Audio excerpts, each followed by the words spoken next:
Hello friends, home science with Vandana में आपका स्वागत है। फ्रेंड्स, आज हम जो दूसरा यूनिट है व्यक्तिगत स्वास्थ्य रक्षा, आज हम यहाँ संबंधित प्रैक्टिस सेट ही करवा देते हैं। यहाँ संबंधित प्रैक्टिस सेट देख लेंगे, फिर बाद में इसको रीड कराएंगे।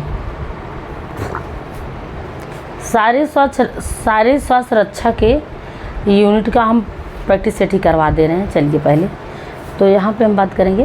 पहला क्वेश्चन जो है व्यक्तिगत स्वास्थ्य के लिए आवश्यक है। व्यक्तिगत स्वास्थ्य के लिए आवश्यक है, पहला परिवार का सहयोग, दूसरा समाज का सहयोग, तीसरा पर्यावरण का सहयोग, उपयुक्त तो सभी। ये क्वेश्चन सही है। मानव जीवन के अनिवार्य अंग हैं हवा, पानी, भोजन, भोजन, पानी, केवल वायु। तो यहाँ पे ये वाला वायु, पानी, हवा, ये तीनों यही अनिवार्य है, यही क्वेश्चन सही है। यहाँ पे तीसरे नंबर क्वेश्चन की अगर हम बात करें तो तीसरे नंबर क्वेश्चन, समाज, रीति रिवाज, संस्कृति, शिक्षा और सभ्यता का सम्मिलित स्वरूप है। यहाँ पे जो पहला क्वेश्चन है, पहला आ पर्यावरण, समाज, दूसरा बा समाज, सा सामाजिक वातावरण, पारिवारिक संस्कृति। ये जो है इसमें जो ऑप्शन सही है वो सामाजिक वातावरण है। समाज, रीति रिवाज, संस्कृति, शिक्षा और सभ्यता का सम्मिलित स्वरूप है सामाजिक वातावरण। ये सब इसी में आ जाएगा। वातावरण में पर्यावरण भी होगा, समाज भी होगा, पारिवारिक संस्कृति भी होगी। ये क्वेश्चन सही है। एक स्वस्थ व्यक्ति 1 मिनट में सांस लेता है। एक स्वस्थ व्यक्ति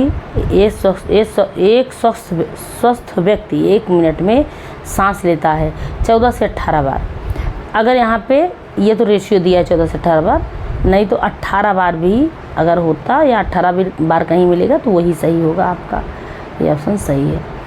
सोने से पूर्व थकान मिटाने हेतु सर्वोत्तम स्नान है। गर्म स्नान, ठंडा स्नान, तेल स्नान और भाप स्नान। तो यहाँ पे जो है जो सही आप क्वेश्चन का आंसर सही माना गया, इसमें गर्म स्नान माना गया है।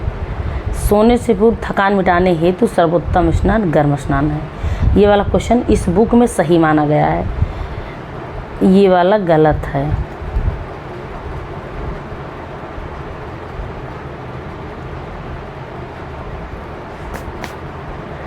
ये गलत है, ये वाला ऑप्शन सही है, गर्म स्नान। ये क्वेश्चन सही माना गया है। उसके बाद छठे नंबर क्वेश्चन है शारीरिक आसन का अर्थ है। शारीरिक आसन का अर्थ है भली भांति बैठना, सीधे बैठना, उचित प्रकार बैठना, शरीर के सभी भागों में उपयुक्त समन्वय, सभी भागों में उपयुक्त समन्वय। ये जो है जो इसमें सही है वो भली भांति बैठना, यही ऑप्शन इसमें सही माना गया। इस बुक में तो यही सही माना गया, बाकी ठीक है बाद में इसको देखा जाएगा, अगर कहीं से कोई कन्फ्यूजन होगा, डाउट होगा तो। चलो 7वें नंबर क्वेश्चन, अगर हमारे शरीर में जल की मात्रा होती है तो यहाँ पे एक गड़बड़ है इस बुक में, ये वाला। क्योंकि ये जो है जैसे RDA के अनुसार हमारा जो डाइट होता है उसमें परिवर्तन होता है, वैसे प्रोटीन, विटामिन, खनिज की मात्रा जो है निर्धारित जो होती है RDA के अनुसार वो भी बदलती रहती है। जो नया जैसे जैसे डाटा आता है वैसे वैसे बदलता रहता है। तो वैसे यहाँ भी दिया है जिस टाइम का रहा होगा उस टाइम 80% माना गया होगा। तो अब जो है ये जो क्वेश्चन है हमारे शरीर में जल की मात्रा, तो यहाँ पे लगभग 80% माना गया, पर 80% बहुत ज़्यादा होगा। 80% हम ना मान के 62 से 70% हम मानेंगे। यहाँ 62% है इस बुक में, तो यही माना गया है लगभग 80%। पर अगर अब हमें अब के डाटा के अकॉर्डिंग या अब हमें जो क्वेश्चन में सही माना जा रहा है, क्वेश्चन का आंसर जो सही माना जा रहा है वो 62 से लेके 72। अगर 62 होगा तो ऑप्शन में 75 ना मान के 62 माना जाएगा। अगर ऑप्शन में ये 70 है तो 70 माना। कहने का मतलब मेरे ये है कि 70 से ज़्यादा नहीं होगा और 60 से कम नहीं होगा। 60 से कम नहीं, 70 से ज़्यादा नहीं, ये इसी के अंदर मानना होगा। ऑप्शन के अकॉर्डिंग इसको माना जाएगा। उसके बाद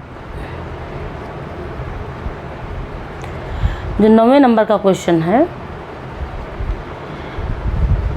दांतों के पायरिया रोग से प्रभावित होता है।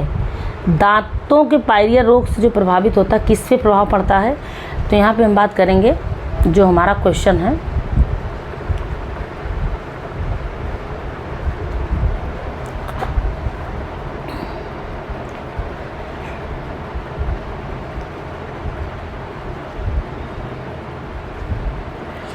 यहाँ पे दिया है मसूड़े, दांतों का एनिमल। उसके बाद दांतों का पीलापन, मुंह। तो जो पायरिया रोग से प्रभावित होता है वो दांतों का मसूड़ा, पायरिया से प्रभावित जो होते हैं वो मसूड़े होते हैं, मसूड़ों पर प्रभाव पड़ता है। उसके बाद 10वें नंबर का, पढ़ते समय आँख से पुस्तक की दूरी होनी चाहिए 1 फुट, 1.5 फुट, 2 फुट, 2.5 फुट। तो यहाँ पे 1.5 फुट होना चाहिए, 1.5 फुट दिया है। 1.5 भी कहीं मिलेगा तो ये आप मानिएगा, 1.5 फुट का से तात्पर्य 1.5 भी आप मान सकते हैं। बाकी 11वें नंबर का, शरीर की बाह्य स्वच्छता के अंतर्गत विशेष ध्यान दिया जाता है। शरीर की बाह्य स्वच्छता के अंदर विशेष ध्यान दिया जाता है। यहाँ पे जो क्वेश्चन है का आंसर है त्वचा, कान एवं नाखून की सफाई, मुंह, कपड़े, दांत एवं जीभ की सफाई, आँख, कान एवं नाक आदि की सफाई, तो उपयुक्त तो सभी अंगों का। तो यहाँ पे सभी अंगों की सफाई स्वच्छता के अंतर्गत विशेष ध्यान देना है, सारे अंगों की सफाई आवश्यक है। उसके बाद 12वें नंबर के क्वेश्चन की अगर हम बात करें, 12वें नंबर के क्वेश्चन, जो दांतों में कीड़ा लगने का प्रमुख कारण पौष्टिक आहार की कमी, अनुवांशिक प्रभाव, रेशेदार कड़े भोजन का अभाव, उक्त सभी, ये सारे कारण हैं। दांतों में कीड़े लगने के सारे कारण हो सकते हैं। उसके बाद थकान का प्रमुख लक्षण है बार बार आसन बदलना, बार बार जम्हाई आना, कार्य करने की अनिच्छा, ये सभी ऑप्शन सही है। उसके बाद 14 नंबर का क्वेश्चन है, थकान दूर करने का उपाय है, थकान दूर करने का उपाय है कमरे का तापमान मौसम के अनुरूप होना, आसपास का वातावरण शांत होना, कोई कार्य ना करना, कोई भी कार्य लंबे समय तक ना करना, ये ऑप्शन सही माना गया है। व्यायाम करने से पूर्व व्यक्ति को पौष्टिक आहार खाना चाहिए, सूखे मेवा खाना चाहिए, कुछ नहीं खाना चाहिए, नित्य दूध पीना चाहिए, ये ऑप्शन सही माना है, कुछ नहीं खाना चाहिए। व्यायाम करने से पूर्व कुछ नहीं खाना चाहिए। दांतों को क्षति पहुंचाने वाला रोग है पायरिया, कैरीज, अल्सर, बेरी।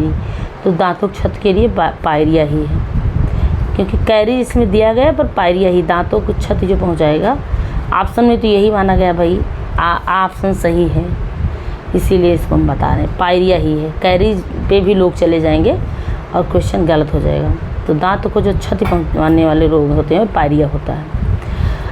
अब हम बात करेंगे 17 नंबर क्वेश्चन की, स्त्रियों के लंबे बालों की धुलाई अति आवश्यक है। सप्ताह में कम से कम 1 बार, 15 दिन में 1 बार, 1 माह में 1 बार, नित्य प्रतिदिन। ना कोई नित्य प्रतिदिन धुल पाता है लंबे बाल, और ना ही 15 दिन में 1 बार धोना उचित है, और 1 महीने में भी उचित धोना नहीं है। तो यहाँ पे ये देखो दिखाई भी नहीं दे रहा था, चलो थोड़ा सा बढ़ा दिए हम। बात करते हैं स्त्रियों के लंबे बालों की धुलाई अति आवश्यक, सप्ताह में 1 बार, 15 दिन में, ये सब जो है सब सही नहीं, ये वाला क्वेश्चन सही है, सप्ताह में 1 बार। किसी के लंबे बाल होंगे तो सप्ताह में 1 ही बार धुल पाएगा व्यक्ति। सूर्य की धूप से मनुष्य के शरीर में त्वचीय रोग नहीं होते हैं, विटामिन डी की प्राप्ति होती है, गर्मी उत्पन्न होती है, रक्त संचरण ठीक रहता है। तो ये जो है, जो इसमें ऑप्शन है, विटामिन डी की प्राप्ति होती है। सूर्य के प्रकाश से विटामिन डी, हम लोग बहुत छोटे से पढ़ते चले आ रहे हैं, सूर्य के प्रकाश से क्या मिलता है, विटामिन डी मिलता है। तो ये क्वेश्चन तो किसी का नहीं गलत होगा। तो फ्रेंड्स, ये हमारे इस चैप्टर के जो शारीरिक स्वच्छता, शारीरिक स्वास्थ्य की रक्षा या शारीरिक स्वास्थ्य की रक्षा से संबंधित जो यूनिट था, इसमें जो है हमारे इतने ही क्वेश्चन थे, 18 क्वेश्चन। इसको हम देख लिए, इसके आगे वाले चैप्टर का क्वेश्चन हम भी करवा दे रहे हैं। और आप हमारे चैनल को सब्सक्राइब कर लीजिए, वीडियो को लाइक कीजिएगा। धन्यवाद फ्रेंड्स।